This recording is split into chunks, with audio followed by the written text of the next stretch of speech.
بسم اللہ الرحمن الرحیم۔ شروع اللہ کا نام لے کر جو بڑا مہربان نہایت رحم والا ہے۔ وما خلقت الجن والانس الا ليعبدون، اور میں نے جنوں اور انسانوں کو اسی لیے پیدا کیا ہے کہ وہ میری عبادت کریں۔ الحمد للہ وکفا وسلام علی عبادہ الذین اصطفیٰ، اما بعد۔ وعن عمران بن حسین رضی اللہ تعالی عنہما مرفوعا لیس منا من تطیر او تطیر له او تکہن او تکہن له او سحر او سحر له ومن اتی کاہنا فصدقه بما يقول فقد كفر بما انزل على محمد صلی اللہ علیہ وسلم، رواہ البزار باسناد جید۔ یہ باب ما جاء فی الکہان ونحوہم، کاہنوں اور ان جیسے دوسرے اور شرک کرنے والوں کا یا شرکی اعمال اپنانے والوں کا بیان چل رہا تھا۔ اس سلسلے میں یہ حدیث عمران ابن حسین ہے۔ عمران ابن حسین رضی اللہ تعالی عنہما، یہ دونوں مسلمان ہیں، اور یہی باپ بیٹے دونوں مسلمان ہیں، اس لیے ان کو رضی اللہ عنہما کہا جاتا ہے۔ حسین رضی اللہ تعالی عنہ یہی وہ صحابی ہیں جو بار بار نبی علیہ السلام کے برابر نبی علیہ السلام کی مجلس میں آیا کرتے تھے۔ آپ نے ان سے ایک مرتبہ کئی بار فرمایا، یا حسین اسلم اعلمک کلمتین تنفعانک، اے حسین اگر تم کلمہ پڑھ کے مسلمان ہو جاؤ تو میں تمہیں 2 کلمے سکھاؤں گا اور وہ بڑے فائدے دیں گے تمہیں، بڑے فائدے مند کلمات ہوں گے۔ برابر آپ ان کو لالچ دلاتے رہے، ایمان کی دعوت دیتے رہے، لیکن ایمان نہ لائے۔ آخر کار ایک دن آئے اور کہا، یا رسول اللہ میں مسلمان ہوتا ہوں۔ اسلام دل میں اتر گیا اور کلمہ پڑھے۔ جب کلمہ انہوں نے پڑھا تو اس وقت نبی علیہ السلام نے ان سے ایک سوال کیا تھا، وہی سوال اصل میں یاد کرنے کے لائق ہے کیونکہ اس کا تعلق توحید سے ہے۔ آپ نے ارشاد فرمایا، یا حسین کم تعبد اليوم کم کنت تعبد اليوم الہا، ابھی آج کل تم بتاؤ تم کتنے معبود کی عبادت کرتے رہے۔ کم کنت تعبد اليوم الہا، آج کل کتنے معبود کی، کیوں ان کے ہاں معبود بدلتے رہتے تھے؟ جیسے سنا ہوگا کہ ایک پتھر اچھا لگا وہ معبود بنا لیا، پھر اس سے اچھا پتھر ملا تو اس کو پہلے والے کو پھینک دیا اور دوسرے والے کو کی پوجا شروع کر دی۔ تو نبی علیہ السلام نے پوچھا آج کل کتنے کی عبادت کرتے تھے؟ کہنے لگے 7۔ کتنے؟ 7۔ یا رسول اللہ ہم زیادہ کی نہیں، صرف 7 کی عبادت کرتے رہے۔ آپ نے فرمایا وہ 7 کون ہیں؟ تو کہا 6 فی الارض وواحد فی السماء، وہ 6 تو نقلی زمین والے تھے اور ایک جو ہے اصلی وہ آسمان میں تھا، آسمان میں رہتا ہے۔ آپ نے فرمایا اچھا ہی بتاؤ کس سے ڈرتے، کس سے تھے؟ مصیبت میں پھنس جاتے تھے کس کی طرف رجوع کرتے تھے؟ اللہ کے رسول کہیں بڑی مصیبت رہتی تو نیچے والوں کو چھوڑ کر کے ڈائریکٹ اوپر والے کو۔ اللہ اکبر، ان کے بڑے مناقب ہیں باپ بیٹے دونوں کے، عمران ابن حسین باپ بیٹے دونوں کے بڑے مناقب ہیں۔ مرفوعاً کا مطلب، ہاں دیکھیں اس سے پہلے حدیث کیا گزری تھی؟ موقوفاً، اور یہ کیا ہے؟ مرفوعاً۔ تو یہ اور ایک لفظ آتا ہے موصولاً، کیا؟ مرفوعاً، موقوفاً اور موصولاً، یہ 3 لفظ ہیں۔ تینوں کا مطلب سمجھ لیں اور ان کو یاد رکھیں۔ موصول تو اس کو کہتے ہیں کہ ایسی سند یا ایسا قول اور فعل، ایسی بات جس کی سند بالکل متصل ہو، کہیں بیچ میں سند کے اندر کوئی گیپ نہ ہو۔ آئی بات سمجھیں؟ اگر گیپ ہے تو اس کو کہتے ہیں مقطوع۔ کیا؟ مقطوع یا منقطع، یعنی اس کا سلسلہ اوپر تک نہیں پہنچتا، کٹ جاتا ہے۔ موصول وصل سے ہے، سند کی کڑیاں آپس میں ایک دوسرے سے ملا ہوا ہے، سند سے کوئی راوی غائب نہیں ہے، ہر راوی اپنے استاد سے ملاقات کیا ہے اور اپنے استاد سے روایت کر رہا ہے۔ موقوفاً عام طور پر کہا جاتا ہے وہ قول اور عمل جس کی نسبت محمد صحابہ کرام تک پہنچ رہی ہو، وہ قول اور عمل، وہ فتویٰ جس کی سند کہاں تک پہنچتی ہو؟ صحابت، اس کو کیا کہا جاتا ہے؟ موقوف۔ موقوف کا مطلب کیا؟ موقوف علی الصحابی، موقوف علی الصحابی۔ جہاں کہا دیا جائے گا، آپ لکھا دیکھیں گے ھذا حدیث موقوف، یہ حدیث کیا ہے؟ موقوف ہے، تو اس کا مطلب کہ حدیث صحابی کا قول ہے۔ جیسے پیچھے آیا کہ وَلِأَبِي يَعْلَى بِسَنَدٍ جَيِّدٍ عن ابن مسعود مثلہ موقوفاً، یہ اوپر ابو ہریرہ رضی اللہ تعالیٰ عنہ کی حدیث مرفوعاً نبی علیہ السلام سے منقول ہے، لیکن ابو یعلا الموصلی نے جید سند کے ساتھ اسی حدیث کو عبداللہ ابن مسعود سے روایت کیا ہے، لیکن مرفوعاً نہیں بلکہ موقوفاً۔ دونوں میں فرق کیا ہوا؟ ابو ہریرہ رضی اللہ تعالیٰ عنہ نے کی جو حدیث ہے وہ نبی علیہ السلام کا قول اور فعل ہے، قول ہے، اور عبداللہ بن مسعود نے جو نقل کیا وہ عبداللہ بن مسعود کا اپنا فتویٰ ہے۔ آئی بات سمجھ؟ مرفوعاً کا مطلب ہوگا ہر وہ قول، ہر وہ عمل، ہر وہ بات جس کی نسبت رسول اللہ صلی اللہ علیہ وسلم تک پہنچ جائے۔ سمجھ گے نا؟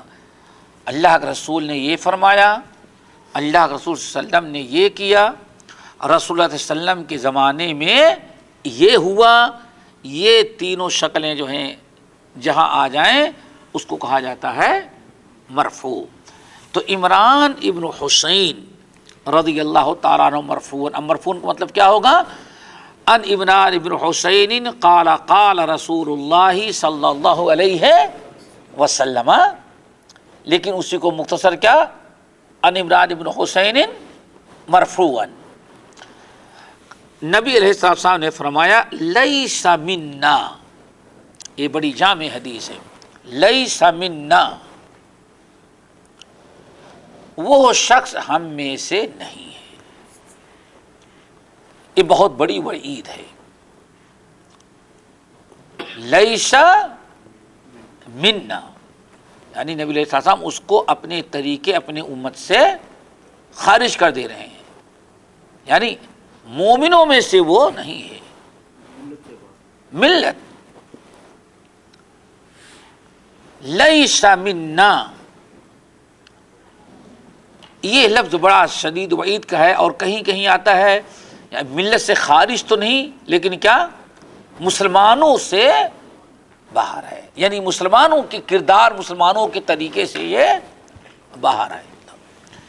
لیس منا، ہم میں سے نہیں ہے وہ شخص، لیس منا من، ہم میں سے نہیں ہے وہ شخص، من تطیر، جو بدشگونی لیتا ہے، جو شگون لیتا ہے، او تطیر لہ، یا اس کے لیے کوئی دوسرا شگون لیتا ہے. ایسے دونوں ہو گیا.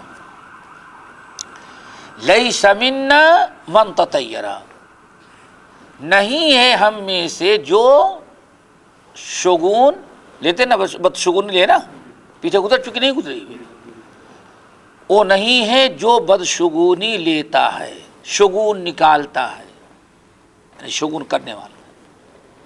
او تطیر لہو، اور وہ بھی نہیں ہے جس کے لیے شگون نکالا گیا.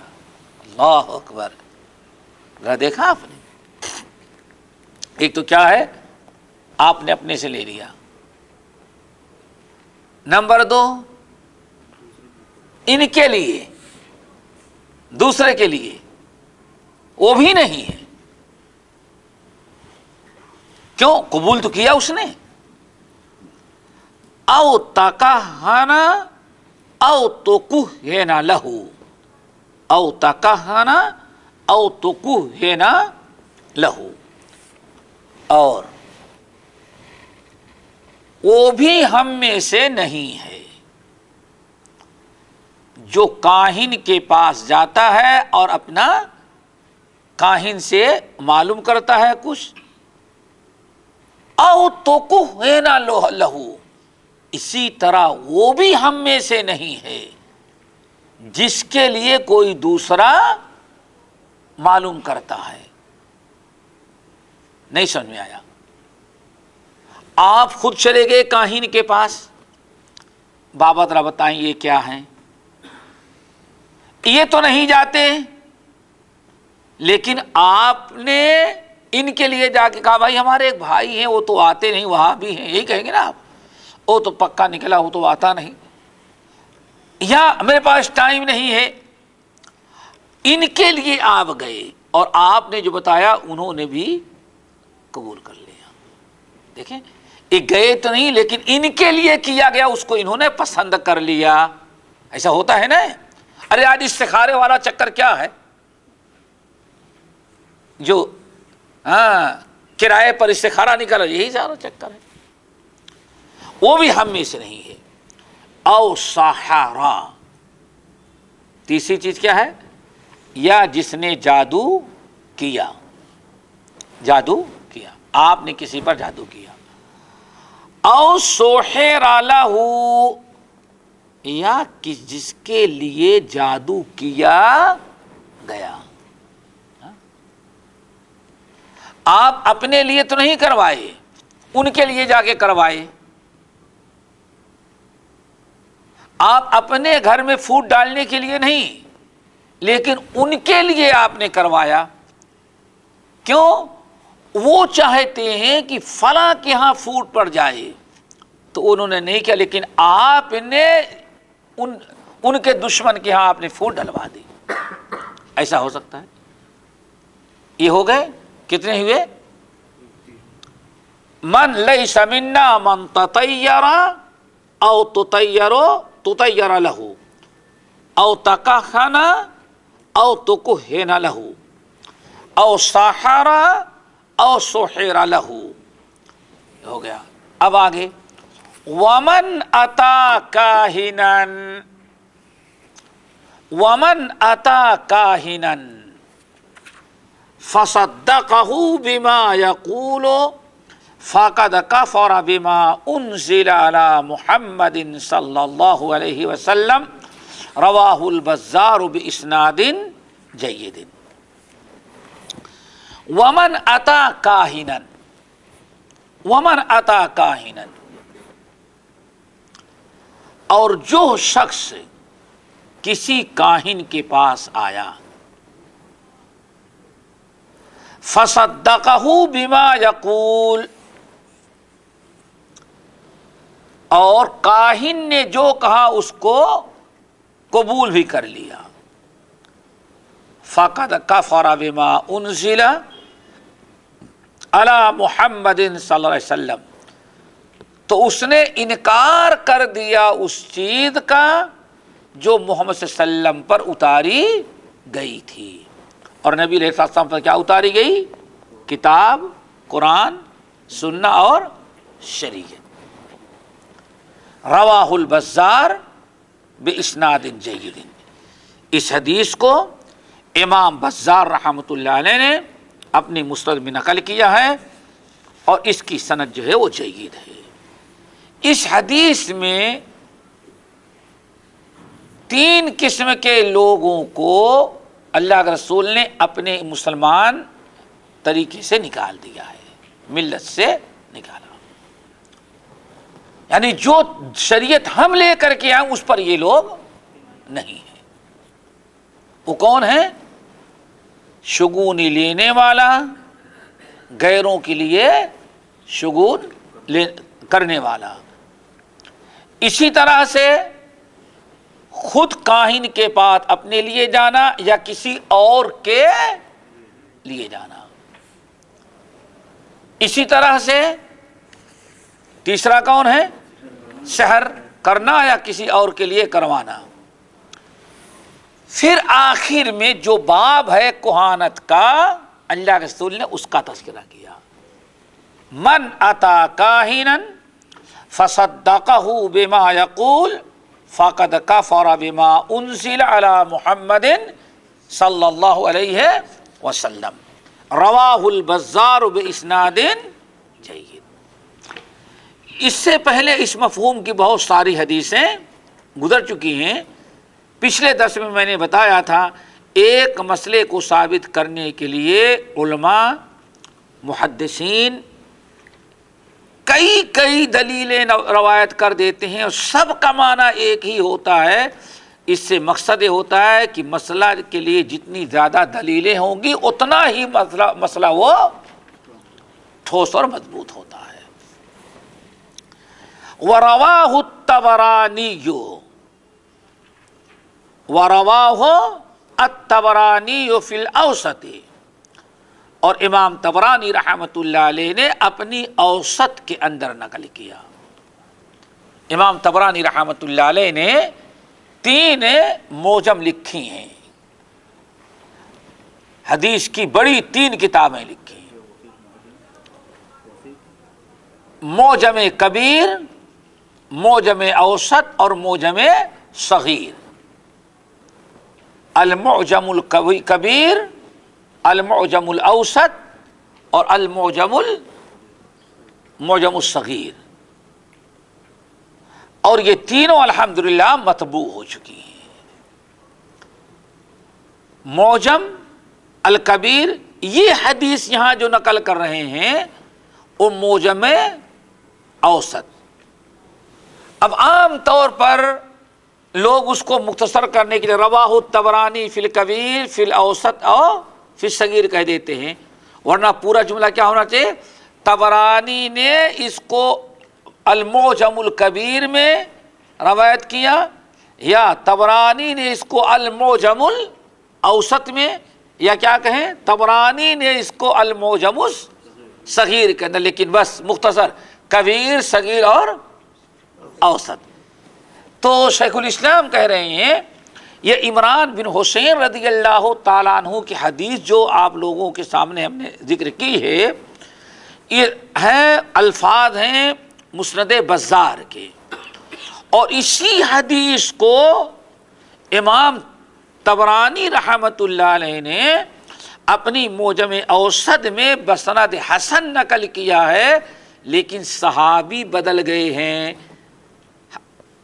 حضرت عبداللہ بن عباس سے، اور پہلی حدیث بزار نے کس سے روایت کیا؟ کس سے؟ عمران بن حسین سے۔ ایک چیز یہاں اور آپ لوگ یاد رکھیں، متن اگر حدیث کا ایک ہو، اچھی طرح سے یاد رکھنا، متن ایک ہو اور صحابی الگ الگ ہوں، جیسے حدیث کا متن ایک ہے لیکن اسی متن کو نبی علیہ السلام سے روایت کرنے والے 25 صحابی ہیں، تو اس کو محدثین کی اصطلاح میں ایک حدیث نہیں بلکہ کتنی حدیث کہیں گے؟ 25 حدیث کہیں گے۔ حالانکہ متن سب کا کیا ہے؟ یہ بہت ضروری یاد رکھنا۔ متن ایک ہے لیکن صحابی الگ الگ ہیں، تو جتنے صحابی ہوں گے اتنی حدیث کہی جائے گی۔ حدیث کی کتابوں میں پڑھیں گے تو سب کے نمبر کیا ہوں گے؟ وہ الگ الگ۔ اور یہیں ایک چیز سمجھ لیں، اب اس کا مطلب کہ 2 حدیثیں ہو گئی ہیں، اور آپ دیکھیں شروع سے کئی صحابی حدیث نقل کریں لیکن متن تقریباً سب کا من اتا کاہنن، جو کاہن کے پاس آئے فصدق بما یقول فقد کفر۔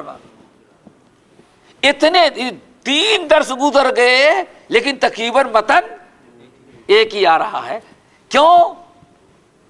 یہ کہا جائے گا اتنی حدیثیں ہیں، صحابہ اب بدل گئے تو حدیث نمبر بھی بدل جائے گا۔ یہی ایک چیز اور سمجھ لیں، بڑی اہم ہے۔ محدثین کی اصطلاح میں سند کے بدل جانے سے بھی حدیثیں کا نمبر بدل جاتا ہے۔ نہیں سمجھ میں آیا؟ ایک ہی صحابی کی حدیث اگر 25 سند سے منقول ہے تو محدثین کیا ہو کتنی حدیث ہو جائے گی؟ حالانکہ صحابی بھی ایک ہے لیکن سند اس کی کیا ہو جائے گی؟ الگ ہو جائے گی۔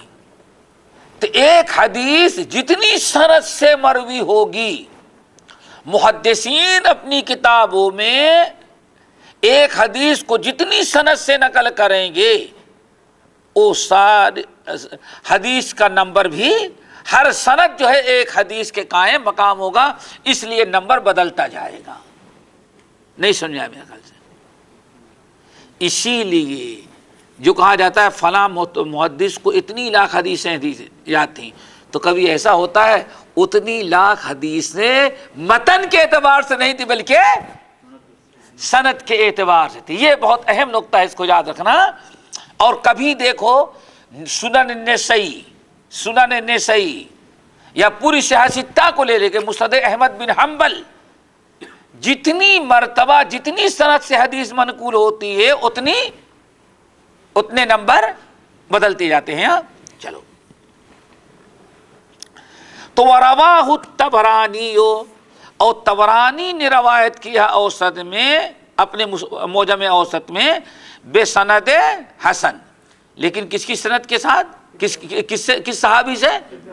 ابن عباس سے، دون قولہ ومن اتا الی آخرہ۔ ہاں، فرق کیا ہے؟ صرف من اتا فصدقہ بما یقول، من اتا سے لے کر کے حدیث کے آخری حصے تک عبداللہ بن عباس کے روایت میں نہیں ہے۔ نہیں سننے آیا؟ عمران ابن حسین رضی اللہ تعالیٰ عنہ اور عبداللہ بن عباس کی روایت میں کیا فرق ہے؟ آخر تک عمران بن حسین کی حدیث میں ہے لیکن عبداللہ بن عباس کی روایت میں یہ آخری الفاظ نہیں ہے۔ اگلی بات سمجھ میں؟ یہ فرق ہے۔ یہ تو حدیث کا متن تھا۔ اب آگے بڑھو۔ قال البغوی، امام محی السنہ بغوی رحمۃ اللہ علیہ کہتے ہیں، العراف الذي يدعي معرفة الأمور بمقدمات يستدل بها على المسروق ومكان الضالة ونحو ذلك، وقيل هو الكاهن، والكاهن هو الذي يخبر عن المغيبات في المستقبل، وقيل الذي يخبر عما في الضمير۔ پچھلے اس باب میں پچھلی حدیثیں جو گزری ہوئی ہیں ان میں آپ اگر غور کریں گے تو کئی لفظ آئے ہوئے ہیں۔ مثلا عراف، کیا آیا ہے؟ عراف، من اتا، پہلی حدیث میں کیا تھا؟ من اتا عرافن، جو عراف کے پاس، دیکھیں عراف ہے، پھر من اتا کاہنن، الرمال، کئی لفظ آ گئے. تو ان الفاظ میں کچھ فرق ہے کہ سب کا معنی ایک ہے، اس میں جو ہے اختلاف ہے. اسی لیے شیخ الاسلام مصنف رحمۃ اللہ علیہ اس کی ذرا وضاحت کر دے رہے ہیں. کہتے ہیں قال البغوی، امام بغوی رحمۃ اللہ علیہ نے کہا العراف الذی یدعی معرفت الامور بمقدمات. عراف کہتے ہیں اس شخص کو جو مختلف جوڑ توڑ کے ذریعے، جوڑ توڑ سمجھتے ہیں نا، ارے کچھ ایک لفظ یہاں کا لیا، کچھ وہ لفظ یہاں کا لیا، کوئی لکیر یہاں ماری، کوئی ستارہ دیکھا، بہت سارے راستے ہوتے ہیں. مختلف چیزوں کو جوڑ کر کے معلوم کرتا ہے چرائی ہوئی چیز کو. یہ تو سب معلوم ہے نا کہ ہر علاقے میں رہتے ہیں بھائی، فلاں بابا کے پاس جاؤ وہ پتہ چل جائے گا کہ چور کون ہے، یہ ہوتا ہے نا. اب اس کے میں نے بتایا مختلف انداز کے ہوتے ہیں. کہیں انگوٹھے میں کچھ پڑے گا، پھر پانی رکھے گا، پتہ نہیں بڑے دھندے، پتہ نہیں کیا کیا، وہ ہر علاقے میں الگ الگ ہوتے ہیں. تو اس کو جو کہا گیا ہے اصل میں عراف، مختلف چیزوں کو جوڑ کر یستدل، معلوم کرتا ہے علی المسروق. مسروق کہتے ہیں چرائی ہوئی چیز کو. سارق چرانے والا، سارق چرانے والا، سرقہ مصدر ہے، اور مسروق مفعول. مفعول سارق یسرق سرقا فہو مسروق. نا مسروق چرائی ہوئی جو مال جو ہوگا اس کو کہا جاتا ہے وہ مسروق نہیں، چرائی ہوئی چیز. چرائی ہوئی چیز کہاں رکھی ہے اس کو معلوم کرنے کے لیے کیا کرتے ہیں؟ جو راستہ اختیار کرتے ہیں، تدبیریں، کچھ لکیریں کھینچنا اور کچھ چیز کو جوڑ کر کے، ان کو کیا کہا جاتا ہے؟ عراف. کون کہہ رہا ہے امام؟ وہ محی السنہ بغوی رحمۃ اللہ علیہ. وَمَكَانِ الضَّالَّةِ وَنَحْوِ ذَلِكَ. اسی طرح سے ضالہ کہاں ہے اس کو معلوم کرتے ہیں. ضالہ کس کو کہتے ہیں؟ مسروق اور ضالہ، ان دونوں میں، یہ دونوں دو لفظ ہیں. مسروق کہتے ہیں چرائی ہوئی چیز، اور ضالہ کہتے ہیں گم شدہ چیز کو. جو چیز غائب ہو جائے اس کو کیا کہتے ہیں؟ ضالہ. گری پڑی کہیں کوئی چیز گر جائے اس کو ضالہ کہتے ہیں. تو گم شدہ چیز کو یا چوری کے مال کو پتہ لگانے کے لیے جو کرتب دکھلاتا ہے اور جو کارنامے انجام دیتا ہے اور جو چیزیں جوڑتا ہے اس کو کیا کہا جاتا ہے؟ عراف. آگئی بات سن. وقیل هو الکاہن، اور کہا جاتا ہے کاہن بھی اسی کو کہتے ہیں. یعنی کاہن اور عراف دونوں ایک ہیں. ایک قول یہ ہو گیا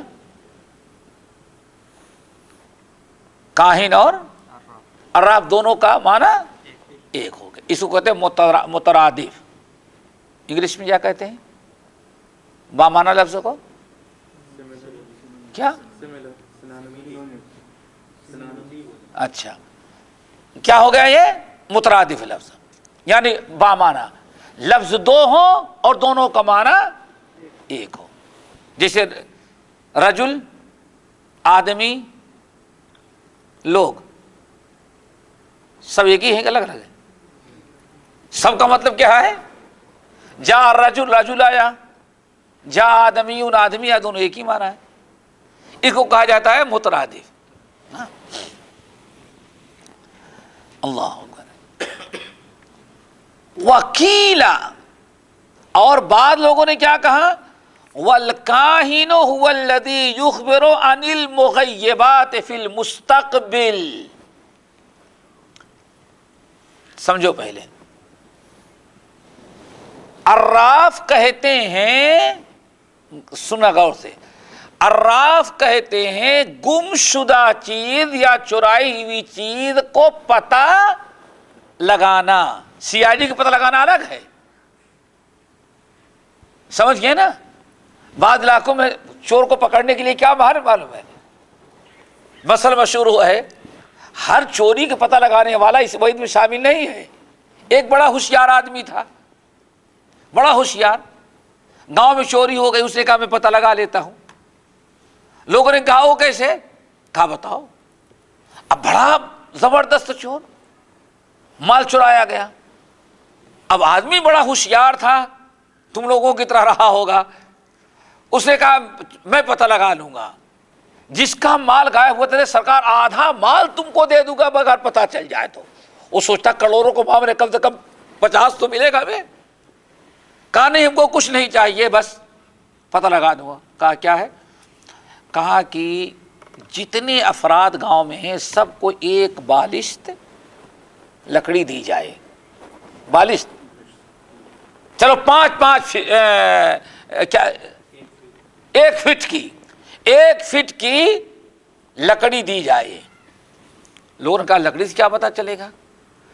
کہا کہ سارے آدمی کو لینا ہے اور کل اپنی لکڑی واپس لینا ہے. اور جس کے نے کہا کیسے پتا چلے گا؟ کہا جس نے چوری کی ہے اس کی لکڑی 1 فٹ سے 2 انچ بڑھ جائے گی. تو جو چور تھا اس نے کاٹ دیا. جو اصلی چور تھا اس نے کیا کیا؟ کاٹ دیا. کیوں کاٹ دیا؟ یہ سوچ کر کے کہ اگر اب میں نہیں کاٹوں گا تو کل پکڑا جاؤں گا، اس لیے بہتر ہے کتنی کاٹ دو تاکہ بڑھ کر کے اتنی آ جائے. دوسرے دن چور نہایت آسانی سے پکڑ لیا گیا. اب اس کو نہیں کہیں گے کاہن، ایک تجربہ ہے. کیا اس کو کہیں گے؟ تجربہ. ہاں کیوں؟ اس نے کوئی مقدمات نہیں کیا، اس نے ایک تجربہ. سمجھ گئے نا؟ تو ایسی چیزیں نہیں. مسئلہ کیا ہے؟ کچھ اپنا وہ کرتب، کبھی ستارے کو دیکھے گا، کبھی لکیر کھینچے گا، کبھی کچھ کرے گا. اب آج کل کیا کرتے معلوم ہے؟ تم جاؤ بیٹھو یہاں اور میں آ رہا ہوں. کیا بات ہے؟ کمپیوٹر. جا کے کمپیوٹر چالو کرتے ہیں، پتہ نہیں تھوڑی دیر کے بعد آئیں گے، ہاں پتہ چل گیا کہ وہ آپ کا سامان فلاں کے یہاں رکھا ہوا ہے. لازمی چیز ہے اس سسٹم میں چرانے والا کوئی ہے، کوئی سسٹم اس میں آپ کمپیوٹر میں آ گیا ہے. کمپیوٹر میں آ گیا نہیں. کس نے چوری کی ہے وہ سسٹم آ گیا آپ کے یہاں؟ نہیں آیا ہے، ابھی نہیں آیا ہے. سمجھ گئے نا؟ اب ایسی چیز اگر اس نے کیا، اس کا مطلب کہ یا تو گیا ہوگا جنات سے بات کی ہوگی، شیطان سے بات کی ہوگی. سمجھ گئے نا؟ اور پھر آ کر کے بتا رہا ہے. تو میرے بھائی اس کو کہا جاتا ہے مسروقہ یا غالہ. گم شدہ چیز یا چوری کی ہوئی چیز کو کچھ مقدمات اور کچھ جوڑ توڑ کرنے کے بعد اگر پتہ لگاتا ہے تو اس کو کہا جاتا ہے عراف. کاہن کہتے ہیں جو مستقبل کی باتیں بتاتا ہے. نہیں سمجھ میں آیا؟ والکاہن کیوں؟ عراف صرف بتا رہا ہے ان چیزوں کی جو گزر چکی ہیں. نہیں سمجھ آیا؟ جو چیز غائب ہو چکی ہے یا جو چیز کہیں گر چکی ہے، گزر چکی ہے، اس کی خبر بتانے والوں کیا کہا جاتا ہے؟ عراف. اور کاہن کس کو کہتے ہیں؟ جو مستقبل کی باتیں بتاتا ہے. مستقبل کی بارش کب ہوگی، آپ شادی کریں گے تو رشتہ نبھے گا کہ نہیں نبھے گا، یہ ساری چیزیں جو مستقبل کی بتاتا ہے اس کو کیا کہا جاتا ہے؟ کاہن. کاہن کے بارے میں گزر چکا ہے کہ اس کے پاس کوئی نہ کوئی شیطان موکل ہوتا ہے. تو دونوں میں فرق ہو گیا. اور پہلا معنی کیا؟ دونوں ایک تھے. عراف اور کاہن دونوں ایک مسئلہ ہو گیا. اور دوسرا مسئلہ کیا، دوسرا خیال کیا ہے لوگوں کا؟ عراف وہ ہے جو گزری ہوئی چیزوں کی خبر دیتا ہے، چرائی ہوئی چیز یا گم شدہ چیزوں کی. اور کاہن وہ بابا ہے جو ہے، دونوں بابا ہی، اور دونوں شرکی عمل کرتے ہیں. لیکن کاہن اس بابا کو کہتے ہیں جو مستقبل کی خبر بتائے. ٹھیک ہے نا؟ ایک وقیل، اور کچھ لوگوں کا خیال ہے الذی یخبر عما فی الضمیر. کاہن عراف کہتے ہیں جو مستقبل کی بھی خبر غیب کی باتیں بتائے، غیب کی باتیں بتائے، اور چرائی ہوئی چیزوں کو بھی بتائے، گم شدہ چیزوں کی بتائے. وہ تینوں کام کرنے والے کیا کہتے ہیں؟ عراف. کاہن کس کو کہتے ہیں؟ جو آپ کے دل کی باتیں بتا دے، اس کو کیا کہا جاتا ہے؟ کاہن. بعض لوگوں نے یہ کہا. ایک کس کا قول تھا؟ امام بغوی. امام بغوی رحمۃ اللہ علیہ نے شرح السنہ کے اندر یہ تفصیل بیان کی ہے. وقال ابو العباس ابن تیمیہ. یہ کون ہے؟ احمد بن عبد الحلیم بن عبد السلام ابن تیمیہ.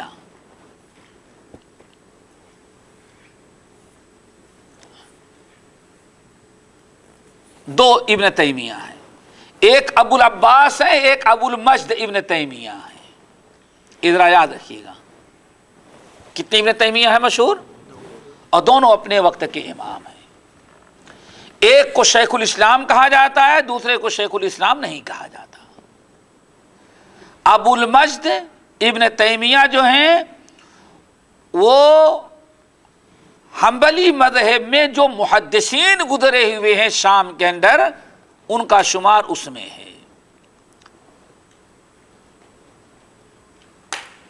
ابو المجد ابن تیمیہ جن کی کتاب ہے المنتقی، المنتقی من اخبار المصطفیٰ. کیا نام ہے کتاب کا؟ المنتقی من اخبار المصطفیٰ صلی اللہ علیہ وسلم، جس کی شرح امام شوکانی نے نیل الاوتار کے نام سے لکھا ہے. فتح الباری جو حدیث کی کتاب بخاری کی شرح ہے، شرح بخاری فتح الباری کے بعد دنیا میں حدیث کی شروحات میں سب سے بڑی شرح فتح الباری کے بعد کون سی کتاب ہے؟ نیل الاوتار. 9 ضخیم جلدوں کے اندر ہے. یہ امام شوکانی رحمۃ اللہ علیہ نے لکھی ہے. تو نیل الاوتار یہ شرح ہے. اس کا متن کیا؟ اس کا متن المنتقی من اخبار المصطفیٰ ابو المجد ابن تیمیہ رحمۃ اللہ علیہ کی. ٹھیک ہے نا؟ ایک ہیں ابو العباس ابن تیمیہ جن کا نام ہے عبد الحلیم. یہ ہیں ان کے پوتے جو بڑے ابن تیمیہ صاحب المنتقی ہیں. ان کے پوتے کون ہیں؟ شیخ الاسلام ابو العباس احمد بن عبد الحلیم ابن تیمیہ، جن کو شیخ الاسلام کے لقب سے یاد کیا جاتا ہے، جن کی بہت ساری زندگی جیل میں گزری ہے اور یہ محتاج تعارف نہیں ہے. وقت کے ہر اعتبار سے امام، مجتہد، فقیہ، مفسر، محدث، مؤرخ اور مجاہد بھی. سمجھ گئے نا؟ مجاہد بھی. چلو، تو ابو العباس ابن تیمیہ رحمۃ اللہ علیہ یعنی شیخ الاسلام کہتے ہیں العراف اسم للکاہن والمنجم. والرمال ونحوهم ممن يتكلم في معرفة الأمور بهذه الطرق. امام ابو العباس ابن تیمیہ شیخ الاسلام رحمۃ اللہ علیہ کہتے ہیں عراف کاہن، عراف کہتے ہیں، عراف نام ہے، عراف کہتے ہیں کس کو؟ کاہن کو، منجم کو، اور رمال یا ان جیسے لوگوں کو. یعنی رمال ایک عام سا لفظ ہے، رمال میں سب آ جاتے ہیں.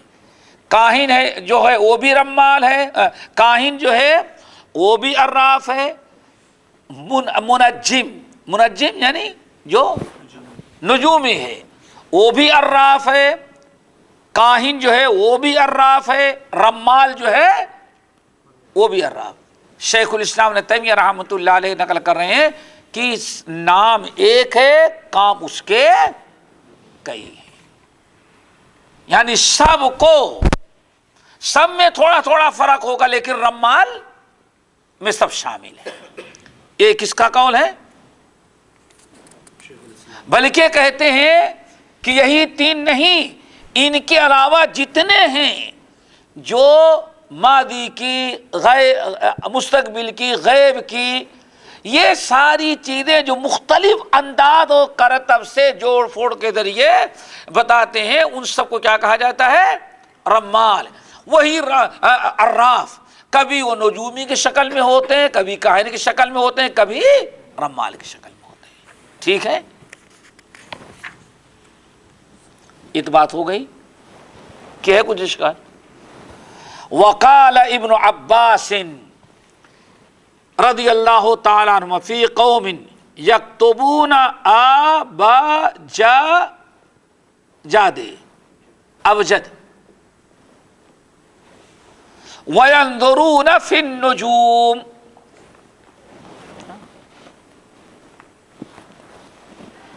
عبداللہ بن عباس رضی اللہ تعالیٰ عنہما سے پوچھا گیا ان لوگوں کے بارے میں جو ابجد، حروف ابجد سمجھتے ہیں نا؟ ارے وہ قاعدے میں پڑھا ہوگا ہمارے اپنے ہاں، پرانا قاعدہ، ابجد حود ہتی کلمن صافس، ہے کہ نہیں؟ اب لوگ نہیں پڑھیں گے. ہاں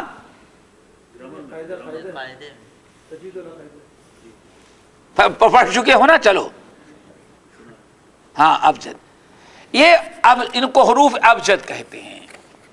کیوں؟ آپ کو لکھنا ہے الف، الف با، اب تا نہیں لکھیں گے کیا؟ جیم، پھر دال، پھر ہا، پھر واو، یہ ایسے لکھا جائے. بہت ساری کتابوں میں ملتا ہے نا. تو امام حضرت عبداللہ ابن عباس رضی اللہ تعالیٰ عنہ سے پوچھا گیا کچھ لوگ ایسے ہیں یہ حروف لکھتے ہیں پھر ان کو ستارے سے دیکھ کر کے سیٹ کرتے ہیں، یعنی یہ پرانا دھندا ہے، لیکن یہ نہیں ترقی کی، بدبخت وہی رہ گئے. وہ ابھی تک بھی وہی ہے.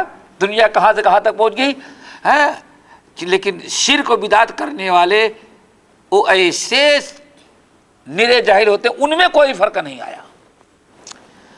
کچھ یہ لوگ حروف لکھتے ہیں اور پھر اس کو کس سے جوڑتے ہیں؟ ستاروں سے. پھر اس کے بعد لوگوں کی قسمت بتاتے ہیں، مستقبل کی خبریں بتاتے ہیں، بہت ساری چیزیں. ان کے بارے میں کیا خیال ہے؟ آئی بات سمجھے؟ کس سے پوچھا گیا؟ عبداللہ ابن عباس رضی اللہ تعالیٰ عنہ. ما ارى من فعل ذلك له عند اللہ من خلاق. میں تو یہی یقین رکھتا ہوں، میں سمجھتا ہوں کہ جو لوگ ایسا کرتے ہیں آخرت میں ان کا کوئی نصیب باقی نہیں رہ گیا، یعنی وہ اسلام سے خارج ہے. دیکھیں یہ حروف ابجدیہ آج اپنے یہاں بھی استعمال ہے. اس کی دو شکلیں ہیں، اچھی طرح سے سمجھ لیں. ان کے استعمال کی دو شکلیں ہیں. پہلی شکل کیا ہے ان کو نوٹ لکھنا اور پھر جس کا تذکرہ یہاں ہے. اور ینظرون فی النجوم، پھر اس کو کس سے جوڑتے ہیں؟ ان حروف کو ستاروں سے ملاتے ہیں. تو یہ کیا ہے؟ اس کے بارے میں عبداللہ بن عباس کہتے ہیں جو لوگ ایسا کرتے ہیں اس پر یقین کرتے ہیں، میں یہی سمجھتا ہوں کہ آخرت میں ان کا کوئی حصہ نہیں. کوئی حصہ نہیں کا مطلب کافر. کیوں؟ قرآن پاک میں جگہ بہ جگہ کہا گیا وما لہ فی الآخرۃ من خلاق یا من نصیب. آخرت میں ان کا کوئی نصیب نہیں. یعنی کیا؟ جنت کا، نعمتوں کا. ان کے لیے صرف کیا ہے؟ جہنم. اس کی وجہ کیا ہے؟ مومن اگر شرک سے بچتا ہے، اگر اس کے پاس گناہ ہے تو گنہگار مومن بہرحال آپ کے فرمان کے مطابق گناہوں کی سزا بھگت لینے کے بعد کبھی نہ کبھی تو جنت میں جائے گا. تو سزا بھگتنے کے بعد ہی صحیح، لیکن آخرت میں اس کا نصیب ہے. اور اللہ نے جس کے بارے میں وما لہ فی الآخرۃ من نصیب، ما نافیہ ہے. کیا ہے؟ ما نافیہ ہے. اور نصیب یہ نکرہ ہے، یہ عموم پر دلالت کرتا ہے کہ اس کا کوئی نصیب آخرت میں نہیں. اسی لیے اس کا ترجمہ کیا کرتے ہیں ہم لوگ مانا کہ یعنی وہ انسان آخرت میں جنت سے ہمیشہ ہمیش محروم ہوگا. جنت ہمیشہ ہمیش جنت سے کون محروم ہوگا؟ جو کافر ہوگا. اس تشریح کے مطابق عبداللہ بن عباس رضی اللہ تعالیٰ عنہ فرمان کا مطلب کیا ہوا؟ یہ عمل بھی کیا ہے؟ کفریہ اور شرکیہ ہے. آج ہم لوگوں کے یہاں اس کو شرک نہیں سمجھتے، بابا کا کمال اور کرامت سمجھی جاتی ہے. آئی بات سمجھیں؟ حروف ابجدیہ استعمال کرنے کا دوسرا طریقہ یہ ہے کہ اس سے آپ نمبر نکالیں اور تاریخ مرتب کریں. تاریخ اس کا کوئی تعلق عقیدے سے نہیں ہے، حساب سے. کیا ہے؟ حساب سے. اور نہ تو غیب سے ہے، نہ تو غیب کی معلومات سے ہے. تو اس کے اس طرح سے اگر کوئی استعمال کرتا ہے تو اس میں کوئی مذاکرہ کوئی حرج نہیں ہے. کچھ لوگ اس کو نظم کی شکل میں، چونکہ ہر حروف کا نمبر بتا رکھا ہے. مثال کے طور پر بسم اللہ الرحمن الرحیم کا نمبر لوگوں نے نکال رکھا ہے. کیا؟ 72786 بنا رکھا ہے لوگوں نے. گرچہ بسم اللہ کی جگہ پر اس کا استعمال کرنا جائز نہیں ہے، لیکن اس کو کہیں گے نمبر ڈال رہا ہے، اس سے بسم اللہ پڑھنے کی سنت اور فریضہ ادا نہیں ہو جائے گا. اور اگر کسی کو شک ہو تو کل نماز پڑھے 786 اللہ اکبر 786 نماز ہوگی نہیں، یا کھانے لگے تو 786. محمد صلی اللہ علیہ وسلم کا نام آ جائے تو 92 ہاں 786/96 یا بسم اللہ اور یا رسول اللہ. اللہ اکبر. اس سے کوئی فائدہ نہیں ہوگا. لیکن شرکیہ اس کو نہیں کہیں گے. کیوں؟ وہ سنت چھوڑ رہا ہے، فرض چھوڑ رہا ہے، لیکن اس سے غیب کی باتیں کوئی معلوم نہیں کر رہا ہے. ہمارے یہاں اسلاف میں رائج تھا، کسی نے مسجد بنائی تو کوئی ایسا عربی جملہ استعمال کرتا تھا، لکھ دیتا تھا، یا کوئی نظم بنا کر کے کہ جس میں وہ تاریخ آ جائے، تو اس میں کوئی مذاکرہ کوئی حرج نہیں ہے، اور اس طرح سے استعمال کرنے میں کوئی ناجائز ہونے کا سوال نہیں اٹھتا. چلو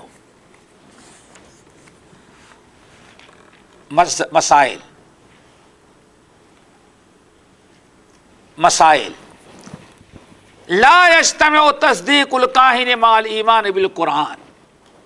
مسائل اس میں 7 مسئلے ہیں اور بہت واضح ہے. سب سے پہلا مسئلہ کیا ہے؟ ان تمام احادیث سے جو اس باب میں گزر گئی ہیں بالکل واضح ہے کہ کہانت کی تصدیق اور ایمان مومن کے دل میں دونوں کبھی اکٹھا نہیں ہو سکتے، دونوں میں کیا ہے؟ ٹکراؤ ہے۔ کیوں؟ اللہ رسول نے فرمایا من فصدقہ بما یقول فقد کفر بما انزل، اور بعض فقد اشرک آیا ہوا ہے۔ تو تصدیق، کاہن کی تصدیق کرنا اور ایمان باللہ دونوں کا اجتماع ناممکن ہے۔ تصدیق کرے گا تو کاہن کی تصدیق کیا تو مومن نہیں رہ جائے گا، اور مومن سچا ہے تو کبھی کاہن کی تصدیق نہیں کرے گا۔ نمبر 2، التصریح بانہ کفر۔ اللہ کے رسول صلی اللہ علیہ وسلم نے اتنی احادیث میں صراحت کر دیا ہے کہ کاہن کی تصدیق کرنا کیا ہے؟ کفر۔ کاہن کی بھی تصدیق، اور کاہن جیسے اور لوگوں کی جو کاہن کے طریقے پر ہیں۔ کہاں سے پتا چلا؟ فقد کفر بما انزل پر۔ الثالثہ ذکر من تکہن لہ، کاہن کے پاس جانے کا بھی مسئلہ واضح ہو گیا، اور جو کسی دوسرے کے لیے کہانت کرواتا ہے اس کا بھی حشر معلوم۔ کیوں؟ لیسا منا من تکہن او تکہن، ای بات نا۔ نمبر 4، ذکر من تطیر لہ، تطیر شرک ہے۔ اللہ سے فرمایا ہم میں سے وہ نہیں جو بدشگونی لیتا ہے، شگون نکالتا ہے، اور وہیں سے یہ بھی پتا جو کسی دوسرے کے لیے شگون نکالا وہ بھی ہم میں سے لیسا منا من تطیر لہ۔ الخامسہ ذکر من سحر لہ، جس کے لیے جس نے جادو کیا وہ تو ہم میں سے ہی نہیں ہے، اور جس کے لیے جادو کروایا گیا وہ بھی ہم میں سے نہیں ہے۔ السادسہ مسئلہ نمبر 6، ذکر من تعلم اباجاد، اور جس نے حروف ابجدیہ سیکھا اس کا بھی انجام تمہارے سامنے۔ لیکن 2 قسمیں میں نے بتایا۔ شرک کس کو کہا گیا؟ کفر کس کو کہا گیا؟ جو حروف ابجدیہ کو ستاروں سے جوڑ کر کے غیب کی خبریں اور مستقبل کی باتیں معلوم کرتے ہیں، جو حروف ابجدیہ اس لیے استعمال کرتے ہیں ان کا بھی انجام کفر و شرک کا ہے، جیسے کہ عبداللہ بن عباس رضی اللہ تعالیٰ عنہما کے قول سے واضح ہو چکا ہے۔ اور اگر تاریخ یا کوئی حساب کتاب اپنا رکھنا چاہتا ہے تو اس میں کوئی مذاکرہ، کوئی حرج نہیں ہے۔ السابعہ مسئلہ نمبر 7، ذکر الفرق بین الکاہن والعراف، کاہن اور عراف اور رمال وغیرہ کے درمیان کیا فرق ہے یا فرق نہیں ہے، اس کی بھی تفصیل گزر چکی ہے۔ بس اللہ تعالیٰ سب کو عمل کی توفیق نصیب فرمائے۔ اب اگلا باب بڑا زوردار آ رہا ہے، باب ما جاء فی النشرت، انتظار کرو انشاءاللہ۔ میاں بیوی کو بیکار بنا دینا، ہاں انشاءاللہ۔ ہاں اب جادو یعنی کا توڑ، جادو کا علاج کیسے ہو، علاج انشاءاللہ۔ نشرہ کہتے ہیں میاں بیوی کے درمیان پھوٹ ڈال دینا۔